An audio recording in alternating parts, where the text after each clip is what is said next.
अल जजीरा Qatar based एक news outlet है और इनका शुमार दुनिया के सबसे बड़े न्यूज़ आउटलेट्स में से एक होता है। इनका एक बड़ा पावरफुल किस्म का वेल कनेक्टेड जिसे कहते हैं इन्वेस्टिगेटिव यूनिट है और ये तब तक कोई चीज़ जाहिर नहीं करते जब तक इनके पास कोई सॉलिड प्रूफ ना हो। इसलिए इनकी जो रिपोर्ट्स होती हैं उसको डिनाई करना बड़ा मुश्किल होता है क्योंकि इनके पास जो एविडेंसेस होते हैं वो बड़े स्ट्रांग होते हैं।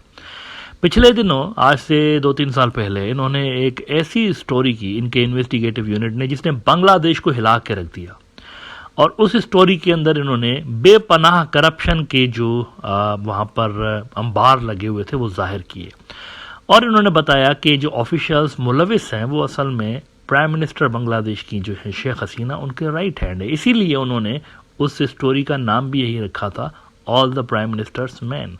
अब इसके अंदर वो कहते हैं कि an explosive investigation reveals how a criminal gang is colluding with the security forces of Bangladesh and has links to the country's prime minister Sheikh Hasina। और उसके अंदर अगर आप ये देखिए इनकी टाइटल अगर आप देखें ना इसमें अजीज अहमद साहब जो है बांग्लादेश के फॉर्मर आर्मी चीफ उनका भी चेहरा आपको कहीं ना कहीं पे नजर आ रहा है। तो ये असल में उन्होंने जाहिर करने की कोशिश की कि किस तरह से वहां पर टॉप के लेवल पर अपने जाती असर रसूख को, जाती पावर को, जो कि सीट से पावर आता है, यानी जिस सीट पे ये लोग बैठे हुए हैं उस सीट के पावर को इस्तेमाल करते हुए किस तरह से अपनी और अपनी फैमिली की जो करप्शन है उसको ये छुपाने की कोशिश कर रहे थे। अब एक भूचाल आ गया बांग्लादेश के अंदर, बहुत ज़्यादा वहाँ पर लोग यानी सड़कों पर भी आए और क्वेश्चंस रेज हुए, लेकिन एक्सपेक्टेड यही था, इस पर कुछ होगा नहीं क्योंकि जो लोग सरकार में बैठे हुए थे उन्हीं के ऊपर इल्ज़ाम था, तो जाहिर सी बात है इसका कुछ होना भी नहीं था और हुआ भी ऐसा। 2-3 हफ्ते महीने तक ये इशू चला और उसके बाद शांत हो गया, कुछ भी नहीं हुआ। लेकिन अब एक बहुत बड़ी डेवलपमेंट इस हवाले से हुई है। जनरल अजीज अहमद का नाम बहुत ज्यादा गूंजा करप्शन के हवाले से। अब ये हुआ है कि अमेरिका ने जनरल अजीज अहमद जो बांग्लादेश के फॉर्मर आर्मी चीफ हैं उनको ब्लैकलिस्ट कर दिया और ना सिर्फ वो बल्कि उनके जो फैमिली मेंबर्स हैं वो भी यूं समझें कि अब उनकी एंट्री नहीं हो सकती अमेरिका के अंदर। और ये सिर्फ मामला अमेरिका तक नहीं रहेगा, प्रोबेबली ये दीगर मुल्कों तक भी फैल सकता है। दीगर जो मुल्क हैं इसके नतीजे में ट्रिकल डाउन इफेक्ट शुरू होगा और वेस्ट के जो दीगर मुल्क हैं, हम ख्याल मुल्क, ये जो दोस्त हैं सारे के सारे, वेस्टर्न ब्लॉक जिसको आप कहते हैं, शायद वो भी इनको फॉलो करते हुए सख्ती बढ़ा दें, ना सिर्फ जनरल अजीज बल्कि दीगर भी जो ऑफिशियल है उनके ऊपर। और हो सकता है ये मामला इससे कहीं आगे जाए। क्यों ऐसा मैं क्यों कह रहा हूँ? क्योंकि एक कोल्ड वार चल रही है अमेरिका और चाइना के दरमियान, तो अमेरिका इस इशू को शायद प्रेशर टैक्टिक के तौर पर भी इस्तेमाल कर सकता है आगे चल के। फिलहाल उन्होंने शुरुआत जो है अजीज अहमद से की है। स्टेट डिपार्टमेंट जो अमेरिका का है उन्होंने एक प्रेस रिलीज जारी की है। अब ये मैं बड़ा हैरान हुआ कि इस तरह नाम लेके उन्होंने सारा कुछ वो कच्चा चिट्ठा खोल दिया। उन्होंने कहा है कि करप्शन के जो इल्ज़ामात हैं इनके ऊपर, सिग्निफिकेंट करप्शन के इल्ज़ाम उन्होंने कहा, यानी चोर उन्होंने एक तरह से डिक्लेयर किया इनको कि इन्होंने इतनी चोरी की है कि ये बंदा जो है वो ब्लैक लिस्ट किया जाता है। वो कहते हैं कि designation of former Bangladeshi official for significant corruption, ये स्टेट डिपार्टमेंट की ऑफिशियल रिलीज है। कहते हैं the US department of state announced today the public designation of former general Aziz Ahmed. देखें क्या नाम कमाया, बड़ी बदकिस्मती की बात है, वैसे बड़ी बदकिस्मती की बात है, मुझे ये कहना नहीं चाहिए, लेकिन अगर इस तरह करप्शन की दास्तानें दूसरे मुल्कों में डिस्कस होना शुरू हो जाए तो इट मीन्स ये इंटरनेशनल लेवल की करप्शन हुई हैं। कहते हैं the US department of state announced today the public designation of former general Aziz Ahmed, previously chief of the Bangladesh army staff, due to his involvement in significant corruption. His actions have contributed to the undermining of Bangladesh democratic institutions and the public faith in public institutions and processes।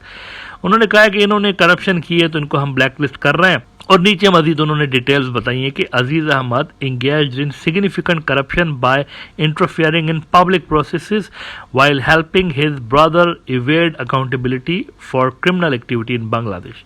Aziz also worked closely with his brother to ensure the improper awarding of military contracts and accepted bribes in exchange for government appointments for his personal benefit। तो इन्होंने गैर कानूनी तरीके से ठेके लिए और फिर अपने पावर को इस्तेमाल करते हुए इंक्वायरीज को भी उन्होंने शट डाउन करवाया और वहाँ पर क्लीन चिट दिलवाने की कोशिश भी की। और ये सब कुछ इस वजह से मुमकिन हो सका क्योंकि ये गुड बुक्स में थे शेख हसीना के, और इन्होंने बहुत सारी ऐसी चीज़ें भी की जिससे बांग्लादेश का डेमोक्रेटिक प्रोसेस तबाह हुआ। ना ये बांग्लादेशी फोर्सेस के लिए जाहिर सी बात है एक बड़ी हसीबत की बात है। ये अगर देखा जाए तो उनके इमेज के लिए, उनकी रेपुटेशन के लिए बहुत ख़राब चीज़ हुई है ये। अच्छा, ये वैसे थोड़ा सा एक्सपेक्टेड मुझे था। इसकी वजह यह है कि डोनाल्ड लू, जिसको पाकिस्तान के अंदर आम तौर पर पब्लिक लेवल पर रिजीम चेंज मास्टर कहा जाता है, अमेरिका का एक टॉप का डिप्लोमेट है डोनाल्ड लू, इसके ऊपर डायरेक्टली इल्ज़ाम इमरान खान ने लगाया था पाकिस्तान के कि इन्होंने मेरी गवर्नमेंट गिराने में कलीदी रोल, सेंट्रल रोल प्ले किया है। डोनाल्ड लू पिछले दिनों 2-3 रोज़ पहले बांग्लादेश आए हुए थे और देखिए असल जो चीज़ें होती हैं ना, डिस्कशंस, वो मीडिया पे नहीं आती। असल डिस्कशन कुछ और होती हैं, मीडिया पे तो गुडी गुडी आता है ना। तो ये जब गए वहाँ पर तो एक्सपेक्टेड था कि कुछ ना कुछ होगा। अब इनके बांग्लादेश से जाने के 2-4 रोज़ के बाद ये डेवलपमेंट हुई है। तो मैं इसको इस तरह से भी लिंक करने की कोशिश कर रहा हूँ कि शायद ये चीज़ जो है, जिसके अंदर वैसे डिनाई नहीं किया जा सकता, फैक्ट्स इतने स्ट्रांग हैं इनके खिलाफ। जनरल अजीज ने खुद भी कहा है कि मैं कोई इस पे एक्शन, लीगल एक्शन नहीं लूँगा, कार्रवाई नहीं करूँगा, लेकिन मैं इसको डिनाई करता हूँ, ये उन्होंने कहा है। अगर ये समझते हैं कि स्टेट डिपार्टमेंट झूठ बोल रहा है तो इनको लीगल एक्शन लेना चाहिए, लेकिन ये कह रहे हैं कि नहीं लूँगा। इसका मतलब है कि मैं भी ये समझ रहे हूँ कि इनका केस जो है वो कमज़ोर है, इसलिए शायद वो लीगल एक्शन लेने की उन्होंने बात नहीं की। उन्होंने आज स्टेटमेंट इस पर रिएक्शन में दिया है। बड़ा अनफॉर्चुनेट हुआ है, मैं तो एक्सपेक्ट नहीं कर रहा था, ये तो उन्होंने बहुत गलत किया है, बिला वजह किया है।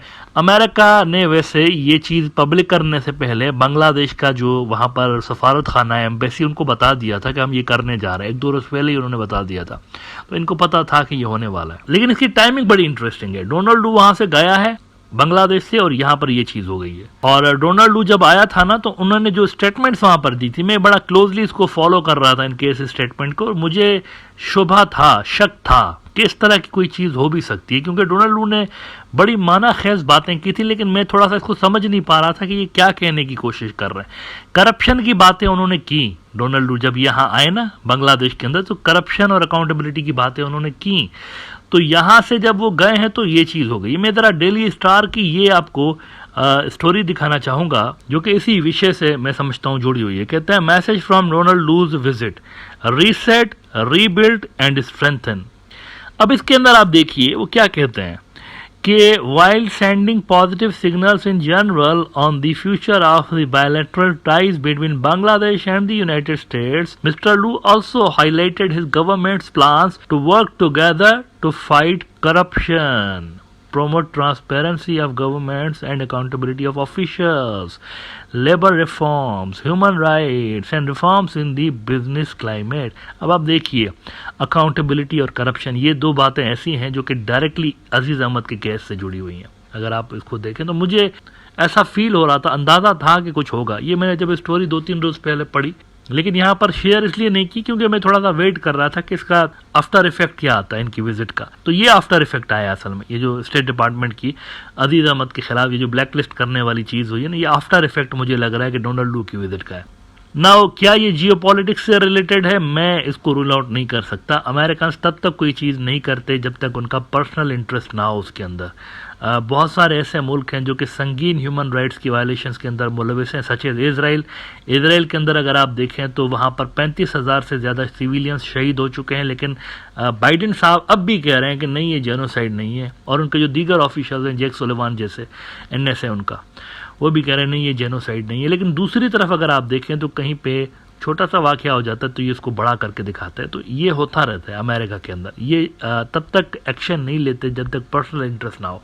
यहाँ पर भी मैं समझता हूँ कि एक केस तो सॉलिड है, इसमें तो अजीज़ अहमद साहब ने जो कुछ भी किया हुआ है, इससे तो खैर मेरा पर्सनल ओपिनियन ये है कि मैं कम से कम डिनाई नहीं कर सकता इस चीज़ को, क्योंकि अगर उनका केस इतना अच्छा है तो वो शायद लीगल एक्शन ले लेते इन सारों के खिलाफ, लेकिन उन्होंने नहीं लिया। अलबत्ता यहाँ पर जियो पॉलिटिकल कॉम्पिटिशन को आप रूल आउट नहीं कर सकते। अमेरिका और चाइना के दरमियान जो कोल्ड वार है, और उस कोल्ड वार के अंदर अमेरिका कोशिश कर रहा है कि उनका मैक्सिमम इन्फ्लुएंस हो यहाँ पर साउथ एशिया के अंदर, क्योंकि वो काफ़ी श्रिंक हुआ है रिसेंट ईयर्स के अंदर। तो इस मुद्दे को मैं जियो पॉलिटिक्स के साथ भी और डोनाल्ड लू की विजिट के साथ भी जोड़ के देख रहा हूँ। लेकिन कम से कम बांग्लादेश की इमेज के हवाले से ये एक बड़ी नेगेटिव चीज़ हुई है।